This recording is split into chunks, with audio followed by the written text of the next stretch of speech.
আসসালামু আলাইকুম। আজকে আমি নিয়ে এসেছি একদম নতুন আর মজাদার একটা রেসিপি, মিল্কি ডিম বল।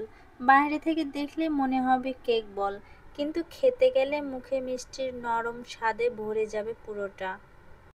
প্রথমে আমি একটি পরিষ্কার বাটি নিয়েছি, তার মধ্যে আমি নিয়েছি 2টি ডিম। তারপর আমি দিয়ে দিলাম পরিমাণ মতো চিনি দিয়ে আমি ভালো করে ফেটে নিলাম ডিমগুলো। এরপর আমি আলাদা একটা বাটিতে করে নিয়েছি 1 কাপ পরিমাণ ময়দা, 1 কাপ পরিমাণ গুঁড়া দুধ ও বেকিং পাউডার। এর মধ্যে আমি দিয়ে নেব পরিমাণ মতো সয়াবিন তেল। শুকনা উপকরণগুলো একখানে মিক্সড করে এর মধ্যে আমি দিয়ে নেব ফেটে রাখা ডিমগুলো।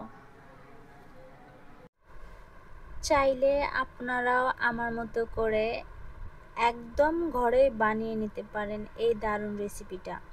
অল্প কিছু উপকরণ তৈরি হয়ে যাবে এমন একটা মিল্কি ডিম বল। একবার বানিয়ে দেখুন, নিশ্চয়ই বারবার বানাতে মন চাইবে। এবার আমি ছোট ছোট করে বলের মতো বানিয়ে নেব। বলগুলো বানানোর আগে হাতে একটু সয়াবিন তেল মেখে নেবেন, যাতে করে হাতে যেন লেগে না যায়। এবার আমি এক এক করে সবগুলো বল তৈরি করে ফেলব।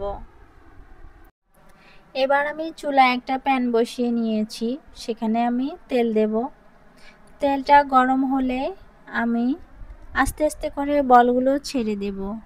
মাঝারি আঁচে ধীরে ধীরে সোনালি করে ভেজে নেব।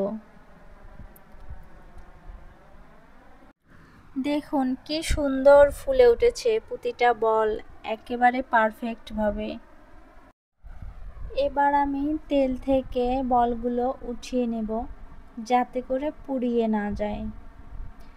তারপর আমি একটা প্যানে বসিয়ে দিলাম চিনি এবং পানি। ধীরে ধীরে নাড়তে থাকবো যতক্ষণ না লালচে রং হয়।